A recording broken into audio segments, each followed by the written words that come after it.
Book 3, Purgatorio,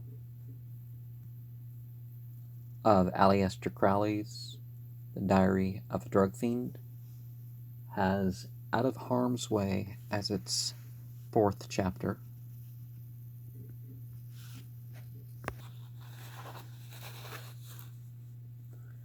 Lammas's motor was at the door. Maisie sprang to the wheel and drove off without saying a word. I shivered at her side, filled with inexplicable qualms. The exaltation of the cocaine had completely left me. It seemed to increase my nervousness, and yet I resorted to it again and again during the short drive. When we got to the studio, Lala was sitting, as usual, at the desk, but Lammas was walking up and down the room with his hands behind his back, his head bowed in thought so deep that he seemed not to notice our arrival. Lou had not removed her furs. She was standing like a statue in the middle of the room. The only sign of life was that her face continually flushed, from white to red and back again. Her eyes were closed. For some reason or other, she reminded me of a criminal awaiting sentence. Lammas stopped short in his stride and shook hands with me. "Take your things off and sit down, Sir Peter," he said brusquely. His manner was completely different from anything I'd ever seen in him. He turned away and flung himself into a chair, searched in his pockets for an old black pipe, filled it and lit it. He seemed the prey of a peculiar agitation. That again was utterly unlike him. He cleared his throat and got up, with an entire change of behavior. He offered me one of his millionaire cigars, and motioned to Lala to get me a drink. "This is the latest fashion in the studio," said Lala, gaily. She was obviously trying to relieve the tension. "Basil invented it last night. We call it Kubla Khan. Number 2. As you see, it's half gin and half calvados, with half a teaspoon of cremid menta and about 20 drops of laudanum. You filter it through cracked ice. It's really the most refreshing thing I know."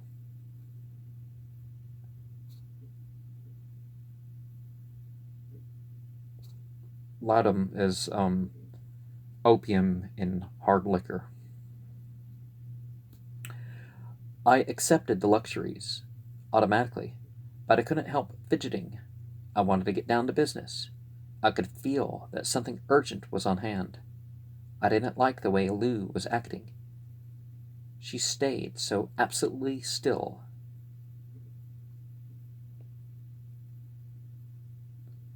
And silent. It was uncanny. Lammas had taken 3 matches to light his pipe, and it kept on going. It kept on going out between almost every puff. By and by he threw it angrily on the carpet and lighted a cigar. There was a club fender round the grate. Maisie was sitting on it, swinging her legs impatiently. We all seemed to be waiting for something to happen, and it was as if nobody knew where to begin. "Tell him, Lou," said Lammas suddenly. She started as if he had struck her. Then she turned and faced me. For the first time in my life I realized how tall she was. "Cocky," she said, "I have come to the crossroads." She made a movement of swallowing, tried to go on, and failed. King Lammas sat up in his chair. He had completely recovered himself, and was watching the scene with impersonal, professional interest. Lala bent over his chair and whispered long and earnestly in his ear. He nodded. Again he cleared his throat, and then began to speak in a strained voice. I think the simplest way, in the long run, is for Lady Pendragon to tell Sir Peter, as she has already told us exactly what has happened, as if she were in the witness box. Lou began to twist herself about uneasily. I'm fed up, she burst out at last. The witness will kindly control herself, remarked Lemus judiciously. The callousness of his tone restored Lou, not merely to herself, but to herself as she might have been before I ever knew her. When those people arrived this afternoon, she said, quite calmly, I saw at once that they were up to some game. I knew why Gretel wanted to get me out of the room, and I tackled her about it, point blank. She told me the truth. I think as nearly as a woman of that sort can ever get to it. Something about buying shares in a chemical works. Yes, certainly, I retorted, and I could feel the hostility creeping into my voice. And why not? It's a wonderful investment, and the chance of my life financially, and I don't see why women have to poke their noses into men's business, which they don't understand and never will. Between you may have made me miss my chance. Confound you. If I knew where to find Platt, I'd go around and sign the contract this moment. As it is, I can go down to the bank and arrange to get the money. I pulled out my watch. I can't even have my lunch, I suppose, I went on, working myself up deliberately into a fury. Lou walked a few steps away, and then turned back and faced me. Accept my apologies, Sir Peter, she said in an icy, deliberate tones. I have no right whatever to interfere with your plans. After all, they don't concern me any more. I rose to my feet and flung away the half-smoked cigar into the fireplace. What do you mean by that? I asked passionately. I had something else in mind to say, but all of a sudden my whole being seemed to falter. I sat down weakly in the chair, gasping for breath. Through my half-shut eyes, I could see Lou take an impulsive step towards me, and then, controlling herself, she recoiled, as a man might, who had approached what he thought was a beautifully marked piece of fallen timber, and recognized it for a rattlesnake. The pulse in my brain was beating feebly and slowly. But she went on with pitiless passion and swept me away with the tempestuous rush of her contempt. I made an excuse. I came to see what was going on. I found you had utterly forgotten the facts. You were sniffing cocaine, not as an experiment, not because of any physical need, but as a vice, pure and simple.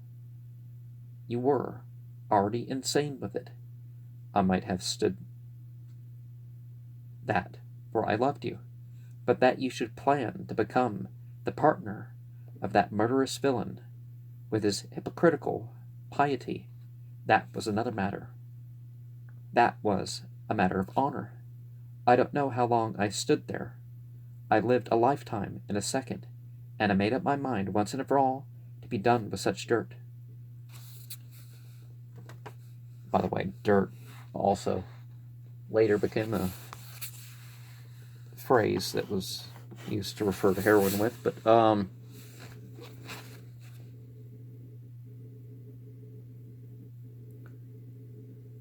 I slipped out and came here. I'm half insane myself at this moment, with craving for H, but I won't take it till I've seen this thing through. The pain of my body helps me to bear up against the moral anguish of my soul. Oh, I know it's heroics and hysterics. You can call me what you like, but what you say doesn't count anymore.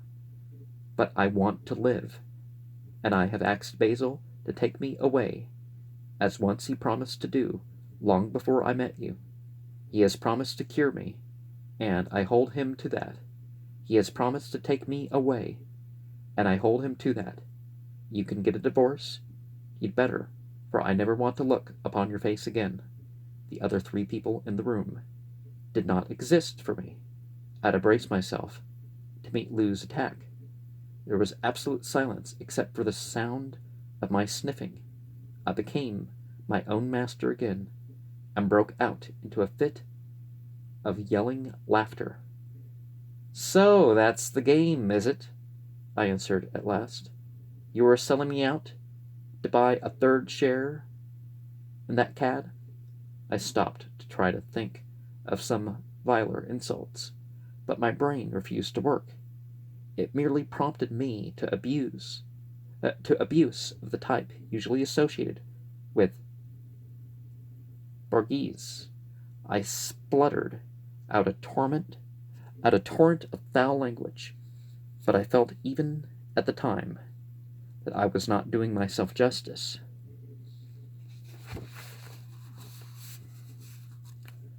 My remarks were received with complete indifference. Even Lou merely shrugged her shoulders and looked at Lemmus, as much to say, "You see I was right." Lemmus slowly shook his head. As a matter of fact, I could hardly see. My eyesight was disturbed in some peculiar way which frightened me, and my heart began to protest. I took out the cocaine once more. To my astonishment, Lemmus bounded from his chair and took the bottle from my hands. I wanted to get up and kill him, but a deathly faintness seized me. The room swam.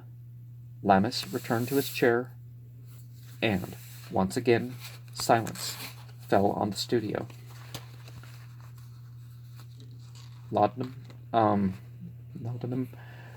is something that is more dangerous than heroin.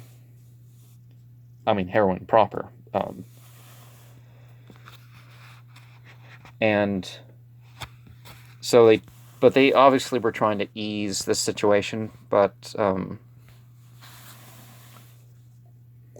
yeah, the problem appeared again. That just carelessly, that's how you die, particularly nowadays, from using drugs, is just take drugs and you don't know what dose you're taking. Not that I'm advocating or saying such as